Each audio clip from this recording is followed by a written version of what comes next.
नमस्कार बच्चों, आज हम सब पढ़ें कक्षा 8 की हिंदी व्याकरण का चैप्टर 18 यानी पाठ 18 विराम चिन्ह यानी पंक्चुएशन मार्क्स। तो आज हम पंक्चुएशन मार्क पढ़ेंगे, विराम चिन्ह पढ़ेंगे कि विराम चिन्ह किसे कहते हैं, इसका क्या अर्थ होता है। तो विराम चिन्ह का शाब्दिक अर्थ होता है ठहराव। ठहराव यानी रुकना। भाव और विचारों की अभिव्यक्ति को स्पष्ट और बोधगम्य बनाने के लिए विराम चिन्हों का प्रयोग किया जाता है। यानी जो कुछ हम बोलते हैं उसको किस तरह से वह स्पष्ट हो तथा समझने योग्य हो। बोधगम्य का अर्थ होता है समझने योग्य हो, ऐसा करने के लिए विराम चिन्हों का प्रयोग किया जाता है। इनसे वाक्य विन्यास और भावों की अभिव्यक्ति में स्पष्टता आ जाती है और भाषा का सौंदर्य बढ़ जाता है। यानी जब हम विराम चिन्हों का प्रयोग करते हैं तो जो हम कहना चाहते हैं वह स्पष्ट हो जाता है और इससे जो हम बोलते हैं उसकी सुंदरता बढ़ जाती है, भाषा की सुंदरता बढ़ जाती है। यानी बोलना सुनना सब अच्छा लगता है। जब कोई बोलता है तो उसकी बातें आपको अच्छी लगती हैं और समझ में आती हैं। ठीक है, नीचे दिए गए वाक्य पढ़िए। नीचे जो वाक्य दिए गए हैं इसको पढ़िए। पहला है रोको मत जाने दो, इसमें कोई विराम चिन्ह नहीं लगा है। और दूसरा है रोको मत जाने दो, यहाँ विराम चिन्ह लगा है, अल्प विराम लगा है रोको पे। अगला तीसरा वाक्य है रोको मत जाने दो। तो ये तीनों वाक्य आप ध्यान से देखें, तीनों वाक्यों के अर्थ में अंतर है। यह अंतर विराम चिन्ह के कारण आया है। अंतर क्या है? पहला है रोको मत जाने दो, इसका कोई अर्थ नहीं समझ में आ रहा है कि आप रोकने के लिए कह रहे हैं या जाने के लिए कह रहे हैं। ठीक है, जबकि दूसरे वाक्य में आपको पता चल रहा है कि कोई व्यक्ति कहता है कि सामने वाला जो जा रहा है उसको रोको मत जाने दो, यानी उसको जाने से मना किया जा रहा है कि ताकि वह न जा पाए, कुछ ऐसा करो, उसको रोक लो। ठीक है, तीसरे वाक्य में आपसे कहा जा रहा है कि रोको मत जाने दो, यानी जो जाने वाला व्यक्ति है उसको रोकना नहीं है, उसको जाने देना है। तो यहाँ आपको स्पष्ट हो जाता है विराम चिन्ह के माध्यम से कि उस व्यक्ति को जो जा रहा है उसको मत रोकिए, उसको जाने दीजिए। ठीक है, जबकि यहाँ कहा जा रहा है कि जो जा रहा है उसको रोकिए, मत जाने दीजिए। ठीक है, अर्थ स्पष्ट हो गया तीनों का। विराम चिन्ह का मतलब समझ में आ गया कि विराम चिन्ह का क्या प्रयोग है। हिंदी में प्रचलित प्रमुख विराम चिन्ह निम्नलिखित हैं, यानी हिंदी में जो विराम चिन्ह प्रचलित हैं वो नीचे लिखे गए हैं। पहला है पूर्ण विराम, दूसरा अर्ध विराम, चिन्ह ये हैं। ठीक है, अल्प विराम उसका चिन्ह ये है, प्रश्न सूचक चिन्ह, चिन्ह यह है, विस्मय सूचक चिन्ह, उद्धरण चिन्ह, योजक चिन्ह, निर्देशक, कोष्ठक, हंसपद, रेखांकन और लाघव। तो ये सारे इनके चिन्ह हैं जिनका हम प्रयोग करते हैं। ठीक है, तो आइए अब इनका प्रयोग भी समझें, यानी एक एक करके इन सब के बारे में हम विस्तार पूर्वक जानते हैं। अब पहला है पूर्ण विराम यानी फुल स्टॉप। तो सामान्य कथन वाले सभी प्रकार के वाक्यों, चाहे वह सरल वाक्य हो, संयुक्त वाक्य हो और मिश्र वाक्य हो, कोई भी हो, इनके अंत में पूर्ण विराम का चिन्ह लगाया जाता है। जैसे उदाहरण दिया गया है, वह पुस्तक पढ़ता है, यह एक सरल वाक्य है, पूर्ण विराम यहाँ लगा हुआ है। अगला है श्याम आया और मोहन चला गया, यह संयुक्त वाक्य है और यह मिश्र वाक्य है, उसने कहा कि कल रमेश आएगा। तो तीनों में पूर्ण विराम लगा है, चाहे वह सरल वाक्य हो, चाहे संयुक्त वाक्य हो, चाहे मिश्र वाक्य हो, इन तीनों के अंत में पूर्ण विराम का प्रयोग होता है, पूर्ण विराम लगाया जाता है। ठीक है, दूसरा है अर्ध विराम। अर्ध विराम का अर्थ होता है सेमीकोलन, यानी जहां हम थोड़ा सा रुकते हैं। पूर्ण विराम से कम देर ठहरने के लिए अर्ध विराम का प्रयोग होता है, यानी ज्यादा देर न रुकना है, थोड़ी देर रुकना है। यह निम्नलिखित स्थितियों में प्रयुक्त होता है। कैसे? उदाहरण सूचक शब्द जैसे से पहले आता है, यानी जो ये आपका सेमीकोलन है, अर्ध विराम का चिन्ह है, यह जब हम किसी चीज का उदाहरण देने के लिए जैसे लिखते हैं तो इस जैसे शब्द के पहले इस अर्ध विराम चिन्ह का प्रयोग होता है। ठीक है, जैसे यहाँ लिखा गया है कि पुरुषों के नाम से पहले श्री का प्रयोग होता है, जैसे, तो यहाँ देखिए प्रयोग होता है पे यहाँ आपको अर्ध विराम का चिन्ह दे दिया गया है, जैसे श्री रामलाल। ठीक है, और अर्ध विराम का प्रयोग कहाँ होता है? तो अर्ध विराम का प्रयोग समानाधिकरण वाले वाक्यों में, जैसे गांधी जी ने भारत में स्वतंत्रता का शंखनाद फूंका, सत्य अहिंसा पर बल दिया, आंदोलनों का नेतृत्व किया। तो यहाँ भी अर्ध विराम का प्रयोग होता है। ठीक है, एक तो जैसे से पहले होता है, दूसरे समानाधिकरण वाले वाक्यों में होता है। ठीक है, आगे तीसरा है अल्प विराम। अल्प विराम यानी कामा। तो अल्प विराम का प्रयोग निम्नलिखित स्थानों पर किया जाता है। कहाँ कहाँ किया जाता है?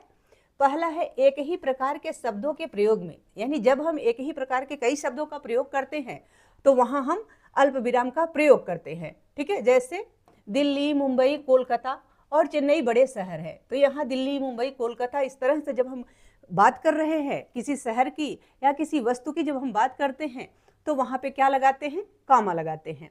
दूसरा है हाँ या नहीं के बाद, जब हम कोई किसी को हाँ या नहीं कहते हैं तो उसके बाद भी कॉमा लगाते हैं, अल्प विराम लगाते हैं। जैसे हाँ तुम ठीक कहते हो, नहीं मैं नहीं जाऊंगा, इस प्रकार जब हम कहते हैं तो वहां भी अल्प विराम लगाते हैं, यानी थोड़ी देर का ठहराव होता है। आगे है कभी कभी संबोधन सूचक शब्द के बाद, जैसे मोहन इधर आओ, राकेश इधर आओ, इस प्रकार जब हम कहते हैं, यानी किसी को बुला के जब हम थोड़ा सा रुकते हैं तो वहां अल्प विराम का प्रयोग होता है। ठीक है, आगे है तारीख में महीने के साथ, जैसे 15 अगस्त 1947 को भारत स्वतंत्र हुआ, तो यहाँ 15 अगस्त के बाद अल्प विराम का प्रयोग किया गया है।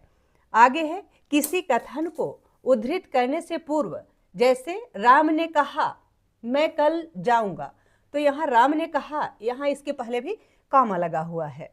आगे है पत्र में संबोधन के बाद, जैसे प्रिय महोदय या प्रिय मोहन, जब आप किसी को पत्र लिखते हैं तो वहां भी कॉमा का प्रयोग होता है। ठीक है, चौथा है प्रश्न सूचक चिन्ह, यानी साइन ऑफ इंट्रोगेशन, जब हम प्रश्नवाचक कोई वाक्य बनाते हैं तो वहां प्रश्नवाचक चिन्ह का प्रयोग करते हैं।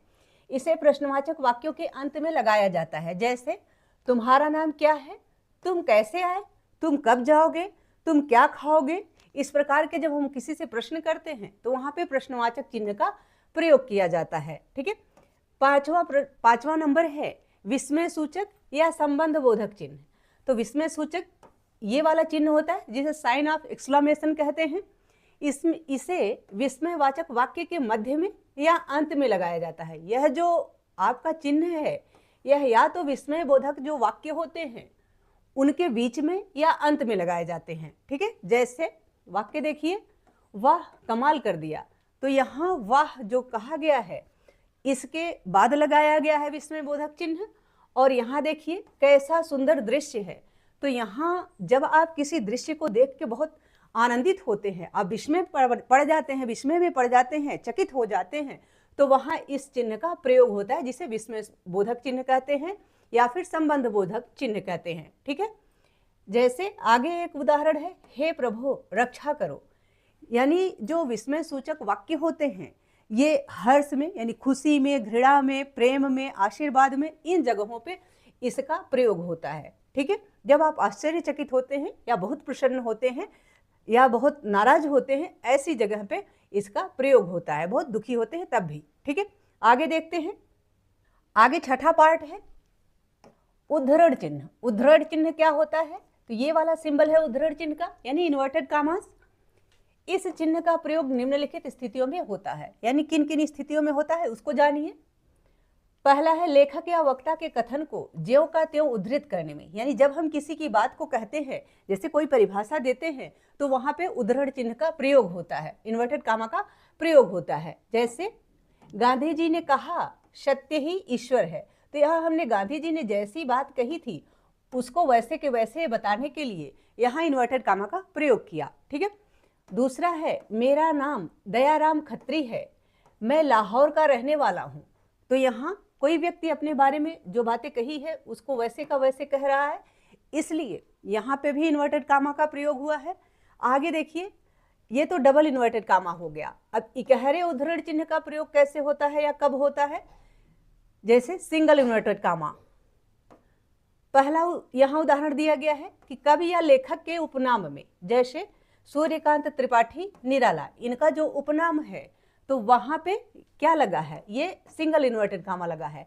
जबकि यदि इनकी कोई बात यहाँ कही गई होती कि निराला जी ने कहा था ऐसा, तो वहां पे क्या लगता? वहां पे डबल इन्वर्टेड कामा लग जाता। ठीक है, आगे है पुस्तक समाचार पत्र के नाम में, जैसे प्रेमचंद्र का उपन्यास गोदान प्रसिद्ध है, तो यहाँ गोदान को हाईलाइट किया गया है, तो यहाँ इसको इन्वर्टेड कामा में कर दिया गया है, सिंपल इन्वर्टेड कामा में कर दिया गया है। ठीक है, सिंगल इन्वर्टेड कामा।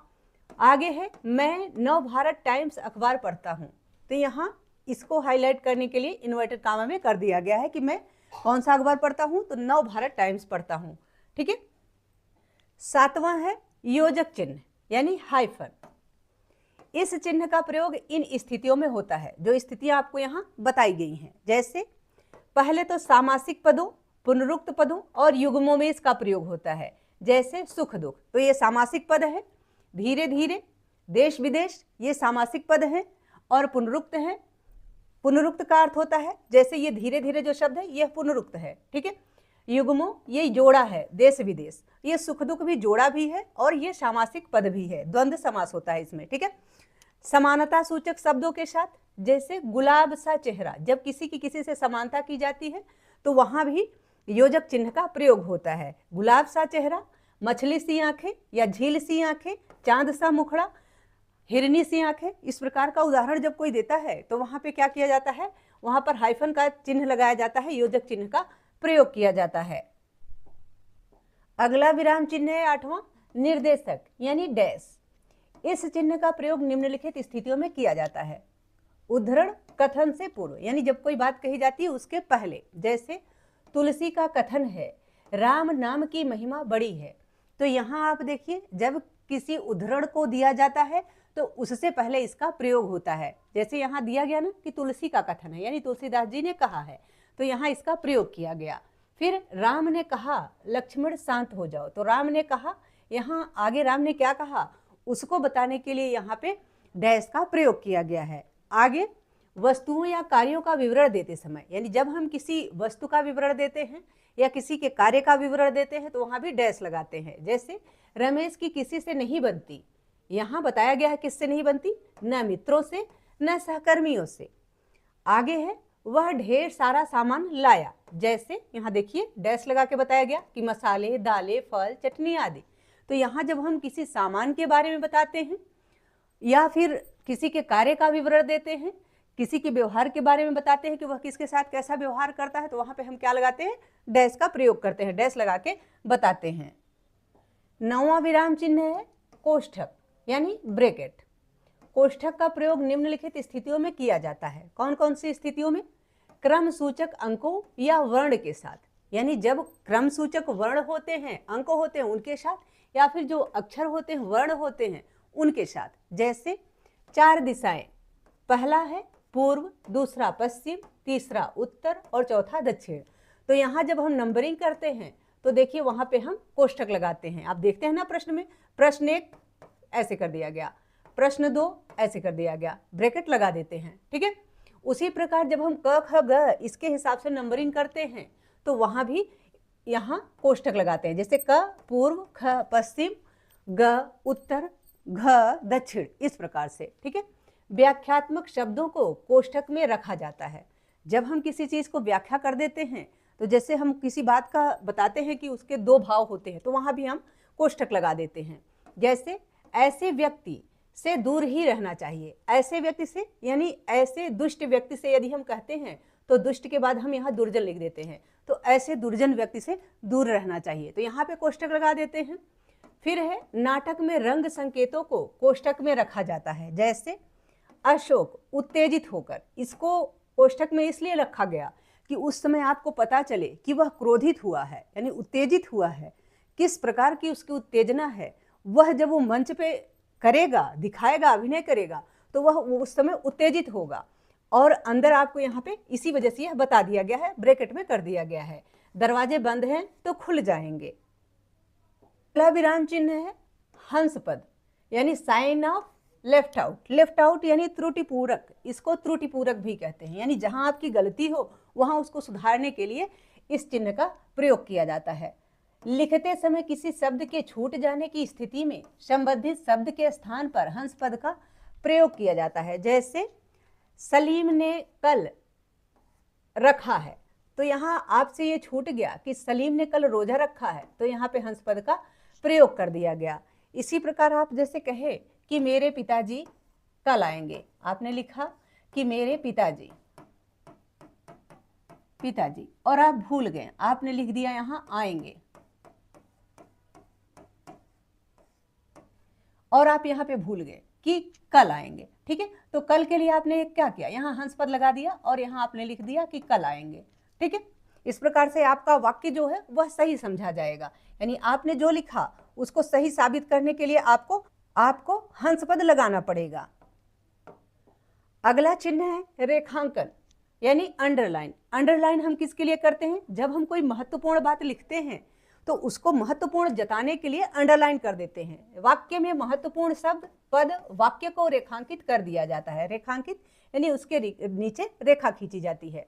जैसे मुझे सोहन ने बुलाया था, तो मुझे किसने बुलाया था इस बात को बताने के लिए यहाँ बताया गया कि सोहन ने बुलाया था। अब अगर आपसे पूछा जाए कि भारत को आज़ादी कब मिली, तो आप लिखेंगे कि 15 अगस्त 1947 को। तो जब आप 15 अगस्त लिखेंगे तो वहाँ 15 अगस्त के नीचे आप अंडरलाइन कर देंगे। ठीक है, तो इस प्रकार से जो महत्वपूर्ण बात होती है उसके नीचे अंडरलाइन का चिन्ह लगाया जाता है। ठीक है, अगला विराम चिन्ह है 12वां लाघव चिन्ह। लाघव यानी साइन ऑफ एब्रिविएशन, यानी जब हम किसी चीज को शॉर्ट में लिखते हैं तो वहां पे हम क्या करते हैं, लाघव का चिन्ह लगा देते हैं। संक्षिप्त रूप लिखने के लिए लाघव चिन्ह का प्रयोग किया जाता है। जैसे क्री प्री उ, इसका मतलब क्या है कि कृपया पृष्ठ उलटिए। आपने यहाँ डॉक्टर लिखा और यहाँ पे आपने लाघव चिन्ह लगा दिया, इसका मतलब आपने डॉक्टर लिखा हुआ है। यहाँ देखिए के मा शी बो, इसका अर्थ क्या हुआ कि केंद्रीय माध्यमिक शिक्षा बोर्ड, यानी केंद्रीय माध्यमिक शिक्षा बोर्ड। तो जब आप किसी चीज को छोटे में विस्तार देने के लिए लिखते हैं, यानी विस्तृत वाक्य को छोटा करके लिखते हैं, तो वहां आप ये लाघव का चिन्ह लगा देते हैं। ठीक है, आगे है आपने पढ़ा, यानी अब तक आपने पाठ में पढ़ा। क्या पढ़ा, लेखन में स्पष्टता लाने के लिए विराम चिन्हों का प्रयोग किया जाता है। यानी जब हम कोई बात लिखते हैं उसको स्पष्ट तरीके से लिखने के लिए, समझाने के लिए विराम चिन्ह का प्रयोग होता है। दूसरी बात यह है, आपने यह पढ़ा कि प्रमुख विराम चिन्ह हैं कौन कौन से, पूर्ण विराम, अर्ध विराम, अल्प विराम, प्रश्न सूचक चिन्ह, विस्मय सूचक चिन्ह, उद्धरण चिन्ह, योजक चिन्ह, निर्देशक चिन्ह, कोष्ठक, हंसपद, रेखांकन और लाघव चिन्ह। ये सारे चिन्ह हैं जिनके विषय में आपने अब तक पढ़ा। आगे अभ्यास प्रश्न है। अभ्यास बहुवैकल्पिक प्रश्न, सही विकल्प चुने। पहला प्रश्न है निम्नलिखित में से कौन सा विराम चिन्ह उद्धरण चिन्ह है। तो उद्धरण चिन्ह कौन सा है, ये वाला, इसलिए का ऑप्शन सही है। दूसरा है अर्ध विराम चिन्ह का क्या नाम है, यानी ये जो विराम आपको विराम चिन्ह दिया गया है तो इसका नाम क्या है, तो इसका नाम है अर्ध विराम, इसलिए ग ऑप्शन सही है। तीसरा प्रश्न है निम्नलिखित में से कौन सा पूर्ण विराम चिन्ह है, यानी जो चिन्ह आपको यहाँ दिए गए हैं क ख ग घ में, उसमें पूर्ण विराम कौन सा है, तो पूर्ण विराम यह है, इसलिए ग ऑप्शन सही है। ठीक है, आगे देखते हैं। आगे चौथा प्रश्न है कि निम्नलिखित में से किस वाक्य में उचित विराम चिन्ह लगाए गए हैं। तो कौन से वाक्य में उचित विराम चिन्ह लगाए गए हैं, कि सबसे सही वाक्य क्या है, इसका सही वाक्य ख है। आपका ख ऑप्शन सही है कि नेहरू जी बच्चों में चाचा के रूप में प्रसिद्ध थे। तो जो यहाँ चाचा को इन्वर्टेड कामा में कर दिया गया है, यही वाक्य सबसे सही है। ठीक है, आगे बोधात्मक प्रश्न है, तो अब हम बोधात्मक प्रश्नों को हल करेंगे।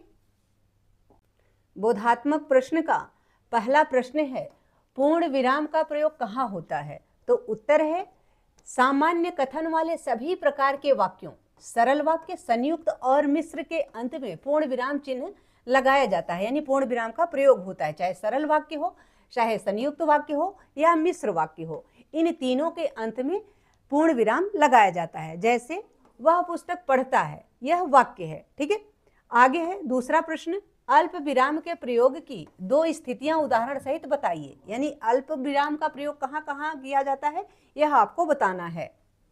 तो उत्तर इस प्रकार से है कि अल्प विराम यानी कॉमा, इसका प्रयोग कहाँ होता है, अल्प विराम का प्रयोग निम्नलिखित स्थानों पर किया जाता है। पहला, एक ही प्रकार के शब्दों के प्रयोग में, जैसे दिल्ली, मुंबई, कोलकाता और चेन्नई बड़े शहर हैं। तो जब आप एक ही तरीके के शब्दों का प्रयोग करते हैं तो वहां पे आप अल्प विराम का प्रयोग करते हैं। ठीक है, दूसरा है हाँ या नहीं के बाद, या कोई बात जब हाँ कही जाती है किसी चीज के लिए या ना कही जाती है तो वहां भी कामा का प्रयोग होता है। ठीक है, जैसे हाँ तुम ठीक कहते हो, तो यहाँ हाँ के बाद लगाया गया। फिर नहीं मैं नहीं जाऊंगा, नहीं मैं नहीं आऊंगा, इस प्रकार के जब वो वाक्य होते हैं, यानी हाँ या नहीं के लिए भी अल्प विराम का प्रयोग किया जाता है। ठीक है, आगे देखते हैं। तीसरा प्रश्न है, यथास्थान उपयुक्त विराम चिन्ह लगाइए। जैसे लिंकन से किसी ने एक बार पूछा, आपकी सफलता का सबसे बड़ा रहस्य क्या है? उन्होंने थोड़ी देर सोचकर उत्तर दिया, मैं दूसरों का दिल नहीं दुखाता। तो यहाँ पे आपको बताना है कि कौन सा चिन्ह यहाँ पे लगाया जाता है। ठीक है, वो चिन्ह आपको यहाँ पे लगाना है। तो लिंकन से किसी ने एक बार पूछा कि आपकी सफलता का सबसे बड़ा रहस्य क्या है? तो यहाँ प्रश्नवाचक चिन्ह लगेगा। उन्होंने थोड़ी देर सोचकर उत्तर दिया, यहाँ अल्प विराम लगाया जाएगा। और मैं दूसरों का दिल नहीं दुखाता, इसके बाद पूर्ण विराम लगाया जाएगा। ठीक है, चौथा प्रश्न है, विराम चिन्ह लगाइए। यानी जो आपको यहाँ वाक्य दिया गया है, इसमें कौन सा विराम चिन्ह लगेगा वह आपको लगाना है। क है, नेताजी ने कहा था तुम मुझे खून दो मैं तुम्हें आजादी दूंगा। इसमें था के बाद डैश लगेगा, फिर इन्वर्टेड कामा में नेताजी ने जो कहा था उसको लिखा जाएगा, फिर बाद में पूर्ण विराम लगाया जाएगा। ख है, क्या यहाँ साल भर वर्षा होती रहती है? तो जब यहाँ प्रश्न पूछा जा रहा है तो यहाँ प्रश्नवाचक चिन्ह लगेगा। ग है, अरे तुम कब आए? तो यहाँ अरे ये विस्मय सूचक है, इसलिए यहाँ विस्मय सूचक चिन्ह लगेगा। फिर तुम कब आए, यह प्रश्नवाचक है, इसलिए यहाँ पे प्रश्नवाचक चिन्ह लगेगा। घ है, कल मैं पुस्तकें, कापियां, पेंसिलें और पेन खरीद कर लाया। तो यहाँ पुस्तकें, कापियां और पेंसिलें ये जब कहा गया है तो यहाँ पे अल्प विराम का चिन्ह लगेगा और लास्ट में पूर्ण विराम का चिन्ह लगेगा। न है, उसका चांद सा चेहरा देखते बनता है। तो चांद के बाद डैश लगेगा, फिर सा चेहरा देखते बनता है। ठीक है। च है, कमल ने कहा कैसे भेजता, चपरासी सो रहा था। तो कहा के बाद डैश लगेगा, उसके बाद कैसे भेजता, चपरासी सो रहा था, यह इन्वर्टेड कामा में यानी सिंगल इन्वर्टेड कामा में कर दिया जाएगा और फिर बाद में पूर्ण विराम लगा दिया जाएगा। ठीक है। आशा है कि यह पाठ तथा इसका अभ्यास कार्य आप सबको बहुत अच्छे से समझ में आ गया होगा। यदि पाठ से संबंधित या वीडियो से संबंधित कोई सुझाव हो या आपकी कोई क्वेरी हो, प्लीज़ कमेंट बॉक्स में अवश्य लिखिएगा। वीडियो पसंद आए तो इसको लाइक करें, शेयर करें। चैनल पर नए हैं तो प्लीज़ इसे सब्सक्राइब अवश्य करें। बहुत बहुत धन्यवाद।